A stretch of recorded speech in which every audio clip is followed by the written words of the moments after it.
Okay, good morning. I'd like to start just to thank Edgetech for the invite to come and speak today. I'd also congratulate you already on having the confidence to put this together, and at least by the turnout anyway, it's already looking like a success.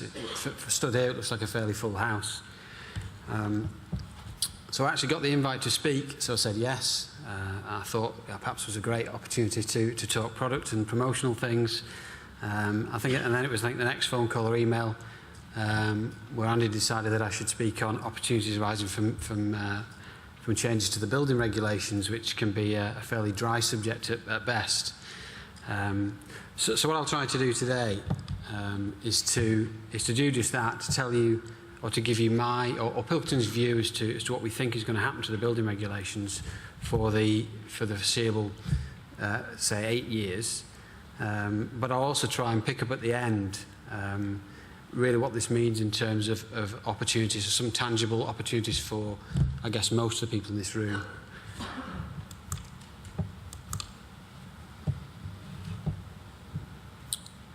Okay. So I'll just do a bit, by the way, of background and talk about timing of the changes to Part L. I'm going to refer to Part L throughout. And I'll explain a little bit about the other regions of UK and Ireland where it's relevant. But essentially, there's a number of 3 key sections where I'll just outline for 2010, 2013, and 2016 with varying degrees of vagueness as time goes on. What might happen and what the implications are. I'll summarise implications and what I think are the opportunities for the different components and window supplies in the room, and I'll try and pull it all together as best I can.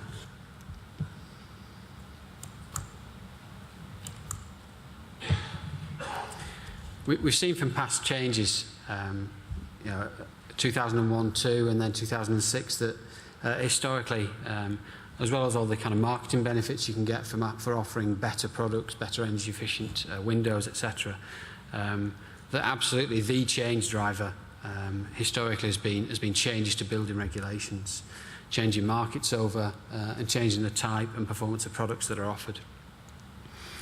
We do see quite high levels of compliance. We by no means see 100%. That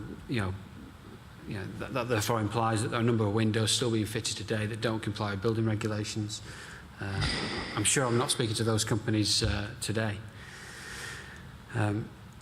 You should be aware, obviously through the title of this presentation, that changes are afoot and fairly soon as well. So this is a fairly timely summary if you weren't party to some of this information already. So I'll give you the best information that I've got available to me and to Pilkington. I'll also intersperse some opinion, and you're free to accept that, you're free to throw it away, but at least you add my and Pilkington's opinion as to what changes might happen and what it might mean for us.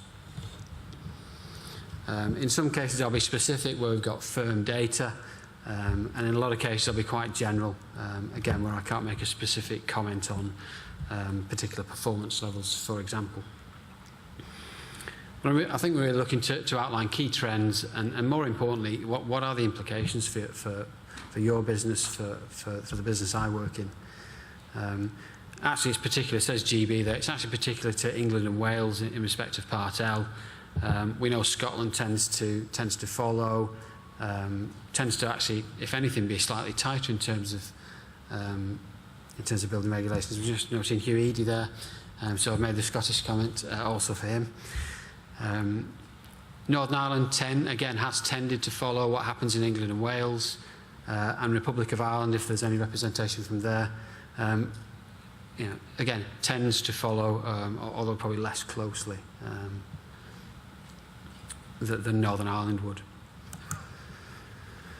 So I'll just kick off with the background very basically, and then timing as it's currently understood and the scope of it as well. For me, this is unnatural to only have one graph in a set of slides, but this is the only one. It just gives you some idea if you've not seen these kind of figures already, as to why Part L is being tightened in respect of energy performance of buildings. So that graph shows the total UK energy consumption It's either for 2006 or 2007.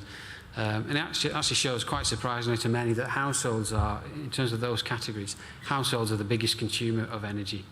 And of that blue slice of the pie, then the biggest chunk of that is in heating our homes. You see also the fairly large slice from transport, which obviously receives some attention as well. But if we take buildings as a whole, then of that whole pie, if we cut it up, then buildings would account for half of all energy use in the UK. Which again surprised me when I first saw it, and surprises many other people. In terms of background, at around the time that Part L was last changed in and around 2006, then shortly after that, the government plan was announced for what might happen in future changes to the regulations. It was and is still accepted that what happened in 2006, in most cases, it was not a great change for the fenestration industry.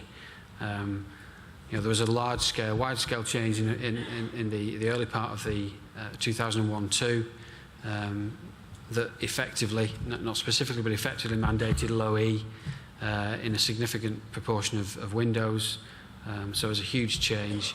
So there seemed to be some relaxation in 2006 because there's already been a big change made several years before. That won't be accepted for 2010 and beyond at all. And the other implication was that the timing between Part L changes would shorten, so the changes will become more frequent than previously at I think 5 years.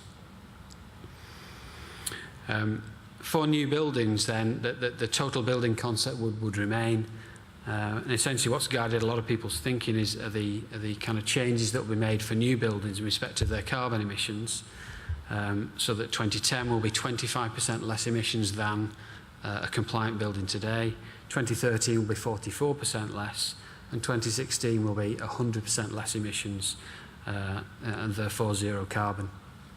This is new buildings. For existing buildings where we're replacing certain elements of the building, in our case the windows, then there'll be particular elemental requirements that would stipulate the necessary performance in any given year. It's highly likely, it's quite contentious, but it's highly likely, again I'll come on to it, that all conservatories will be included from 2010.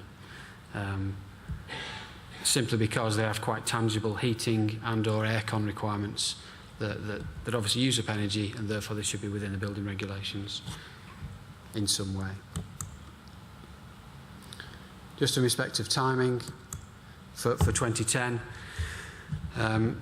final industry papers have been submitted, so Giles was kind of, I guess, the coordinator of those papers. So they were submitted very early in 2009. Around about now, there's a technical sort of government meeting with CLG to talk about those papers. There'll be a formal consultation document issued from CLG in and around April time. So that's your opportunity to consult and to comment on and to feedback, either individually or through GGF or wherever, on what you think of the proposals. You're given a 3 or 4 month window to do that. So consultation period ends in July. Changes are, if they're necessary, are accommodated. So late 2009, the final documents are published. And then in 2010, target still April, could slip to October. They'll have to be implemented, so they'll become the new building regs. We're told it will not slip to 2011, no matter what.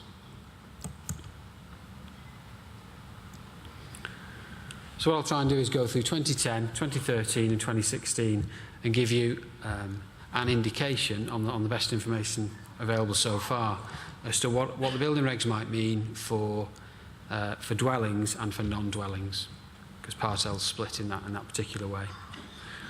So this is what we think.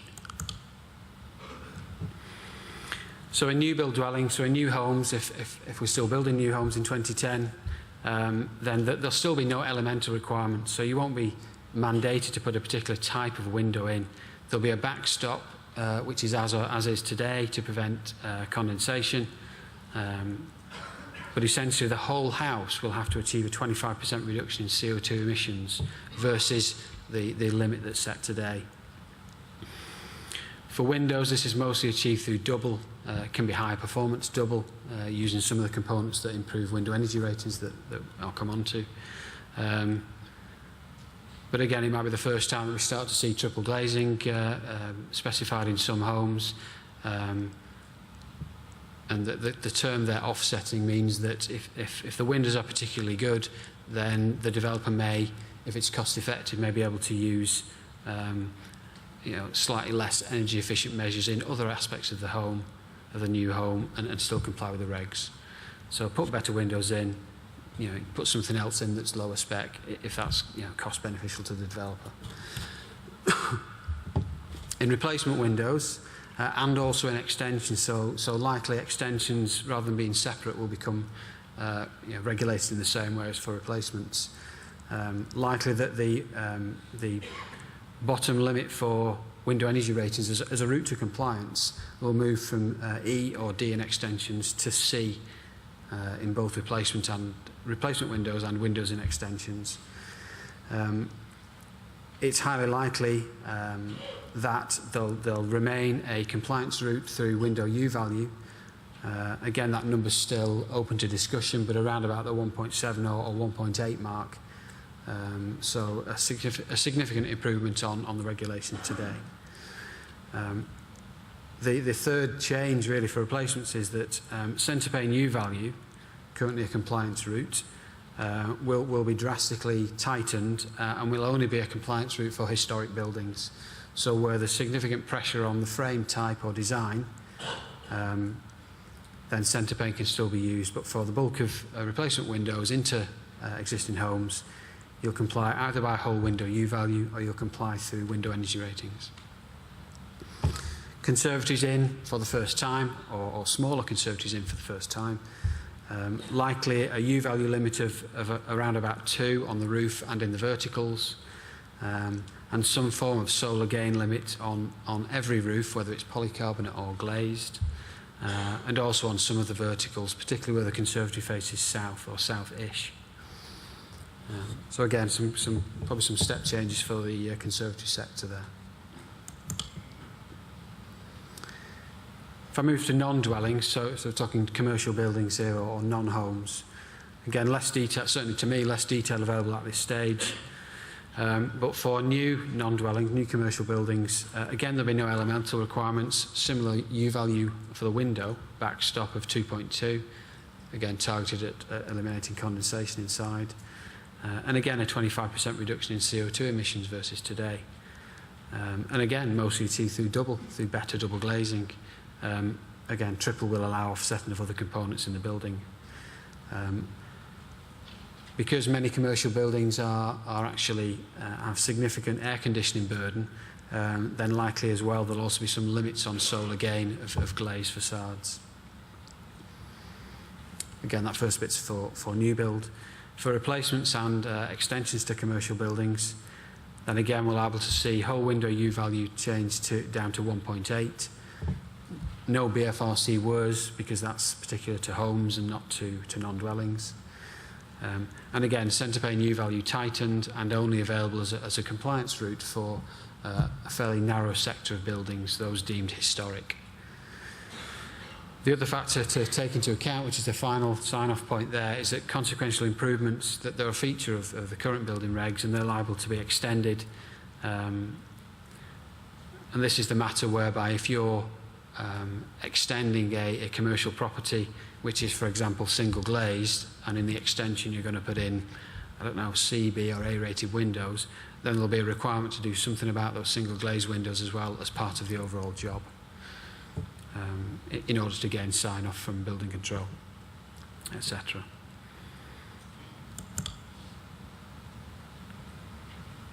Okay, so the subtitle on 2010 was that is what we think. We're now moving to a bit sort of fuzzier area, that this is our best guess at the moment. Obviously, most attention is focused on what 2010 changes are going to mean and to get those right. But we know a bit about what 2013 might bring, and also 2016 I'll come to. For For 2013, in terms of homes, again for new build, still no elemental requirements, still no requirement to put in anything other than a window with a U value of less than 2.2 is likely. But the whole house will now have to be 44% better than the new build houses of today. Again, it's highly likely from 2013 that to achieve that 44%, you're going to find that very difficult without triple glazing. And if you do put double glazing in, then there'll be a requirement probably that the developer therefore will have to install renewables. And by that I mean sort of photovoltaics on the roof, or solar collectors on the roof, or some form of micro generation, wind farm, or turbine in the garden, etc. For replacements, again, extensions treated like replacements from 2010 onwards. The limit from a window energy rating route to compliance will change probably from C to B. Again, possibly still another route to compliance, although it's under debate and discussion at the moment. But whole window U value as a route to compliance will tighten again from about 1.8 to perhaps 1.6. Again, still under discussion. There's certainly the possibility by then that there'll be some question on the merits of whole window U value over the use of just window energy ratings as the only route to compliance. Given as we're probably all aware that window energy ratings is obviously a much more accurate and holistic measure of the window's performance than is just the concept of just U value. Liable also about that time that we could see the disappearance of centre pane U value altogether on the basis that it permits potentially very, very poor frames to be used so long as the glass is right. So some pressure from CLG probably on there to remove that route. Conservatories, I guess I'm really saying who knows at this stage, given that they're coming into the regs from 2010 for the first time. But again, we'd expect to see that U value requirements will tighten, and also the requirements on G value or solar control will also tighten.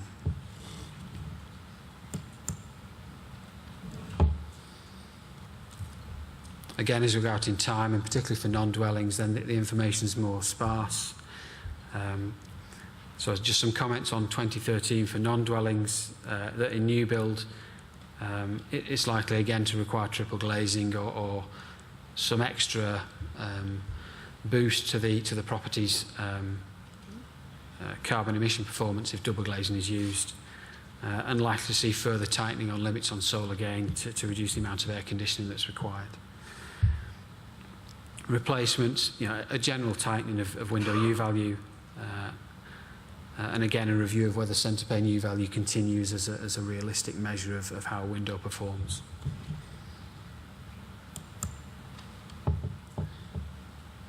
We're kind of stretching it now as to how much information is available, but I'll kind of explain what I know and what my thinking is, and then you can do with the information as you choose.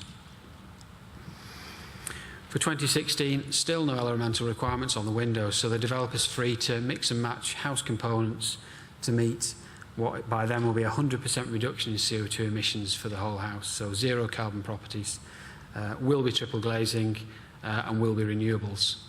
So we can't achieve a zero carbon property, we don't think, without the use of triple glazing and high performance triple glazing windows, not just units. And also an element of renewables to kind of offset some of the remaining carbon use in the house. So there'll be a net zero carbon property. If we turn to replacement windows, again, and extensions, then liable will move from B to A as a logical progression. We've gone C, B, A as the regulations have changed each time. Again, there'll be further questioning whether window U value continues as a means of compliance. If by that stage, then the whole industry is using BFRC window energy ratings as a means of compliance and the means of measuring window performance. And again, I'd expect by that stage that centre pane U value has disappeared altogether. Conservatives, again, I'm a bit vague on the information because I don't have any. But I expect again that it won't stay the same. It'll continue to tighten, yeah, and we'll kind of negotiate with CLG and how much it should tighten. You know, how much better can the windows in conservatories get versus the demands from CLG to improve energy efficiency in general.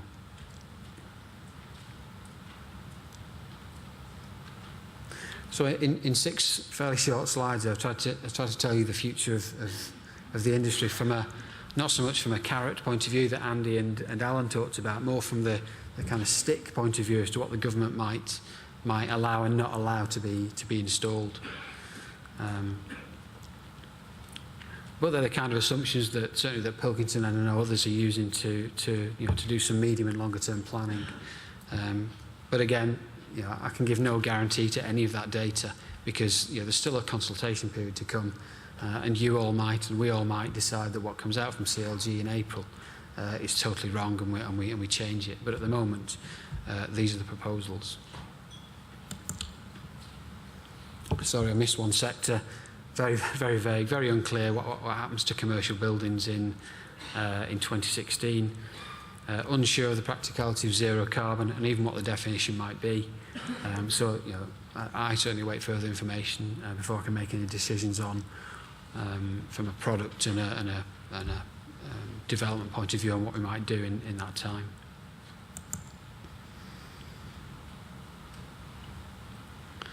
So those slides are about as dry as it can get, I think, going through what might happen to the building regs in the future.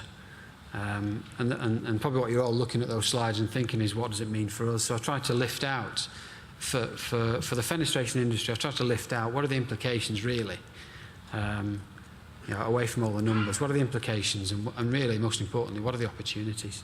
Apart from saving the planet, what are the real opportunities for business? So I've just pulled out 5 key implications. First one is that the limit for compliance on window energy ratings, as I've said, will tighten as we move to 2016 on existing dwellings. And as more and more companies register with the BFRC, I think Alan and Andy have touched on the growth rate already. I'm sure Giles might mention it. Then the larger proportion of industry that's involved with that scheme, then the more appropriate it is that becomes just the only route to compliance. And we just have WERS as the only means to comply. In terms of new build and the SAP and dwelling emission rate limits, obviously I've shown that they'll tighten significantly. But again, because a developer's free to choose, and SAP considers both U-value and solar gain in a fairly equal way, then we'll continue to optimise U-value and solar gain to get the best overall performance of a window and thereby performance of a new home. Key implication on the next point is for conservatories, that there'll be completely new thermal insulation and solar control limits on all conservatory glazing. So most domestic conservatories today, there's no limitation at all on the glazing elements of that structure. And really it's market forces that are causing the industry to use low E, use solar control products, etc. But up until 2010, it's not a building regulation requirement. We'll see commercial buildings require better thermal insulation and also a tightening of the control on how much solar gain. So different than homes, where we want to maximise solar gain, and commercial buildings and conservatories, we want to limit solar gain to prevent overheating and prevent waste energy on trying to run air conditioning units.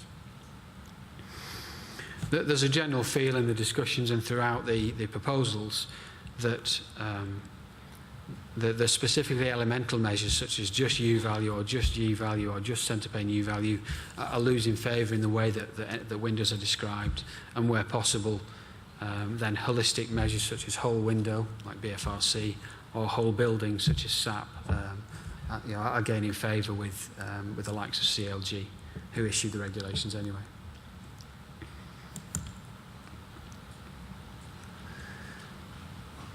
For me, any change at all I see as potential for opportunity, and if we don't grasp that opportunity, then it's potential as a threat, because our competitors will.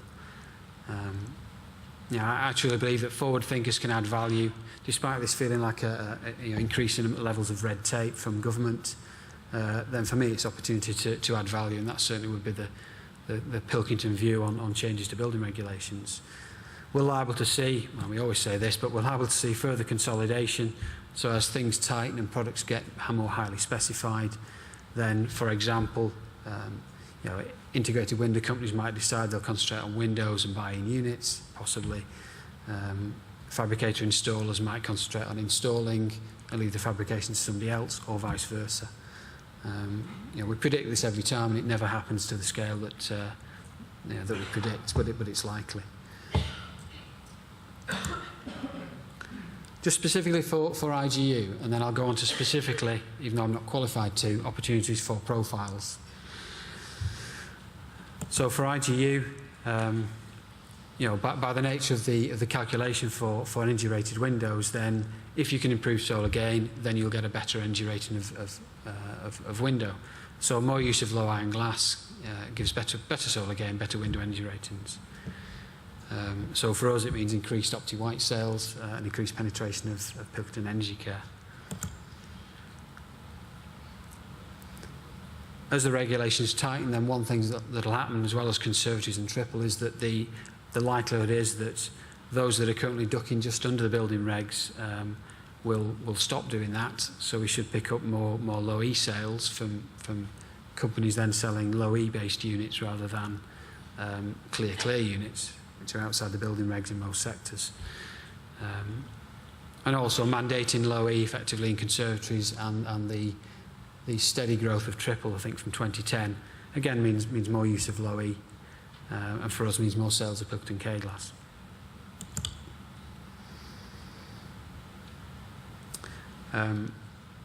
Again, we've talked about window U value in some sectors. We've particularly talked about window energy ratings, and obviously a key theme of this day is really window energy ratings.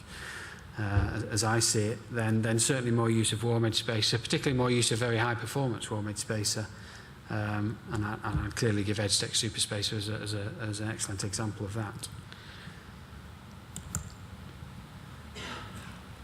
Certainly more use of argon filling, again to improve window energy rating performance in an already low E unit.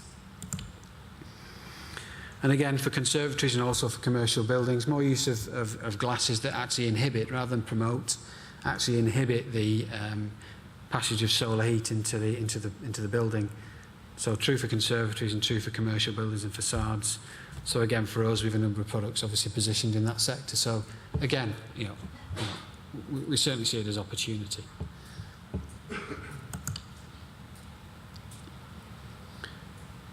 Again, I guess one thing that window energy ratings has done is that profile companies now know a lot more about glass than they did, and certainly glass companies now know a lot more about profiles than we did, because we've both had to. From the glass side of the fence, if that's what it is, then we've certainly seen that slimmer profiles, all the things equal, then slimmer profiles clearly enable better window solar gain and therefore better window energy ratings. So a suggestion is that slimmer profiles could be more prevalent in the future.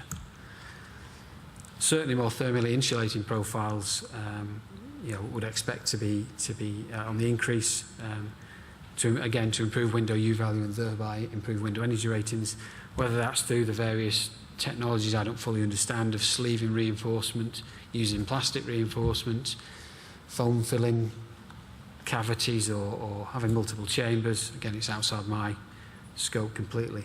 But again, when we see those technologies in place today, they tend to cascade to a better performance of window. From a profile point of view, product suitability for triple glazing will increasingly become a requirement. And triple glazing meaning not just 3 pieces of glass slung into the same cavity width, because that doesn't optimise performance at all. So triple glazing optimal at about 36mm cavity width. And again, another piece of glass is more weight, so hardware to suit in terms of hardware.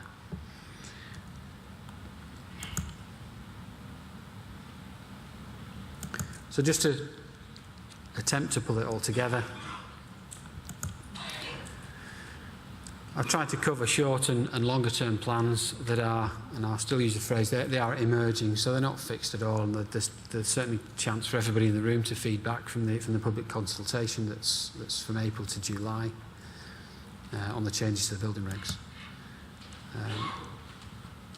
I think it'd be naive to think that things weren't going to change, because they will. Part L is there to make change.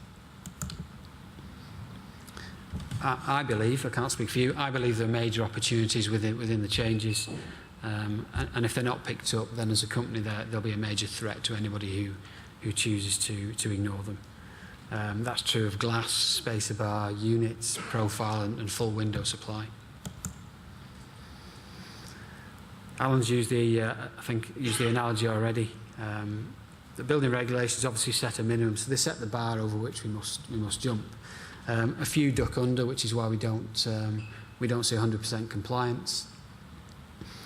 And again, most of industry, sets to just about clear the bar, and thereby sets itself up for fairly tight competition in terms of selling the same product as the next company. And we've seen a few testimonials from some of those that I would describe as setting new records. There's the likes of Lister or TradeLink and others. That are trying to do something different to benefit their business.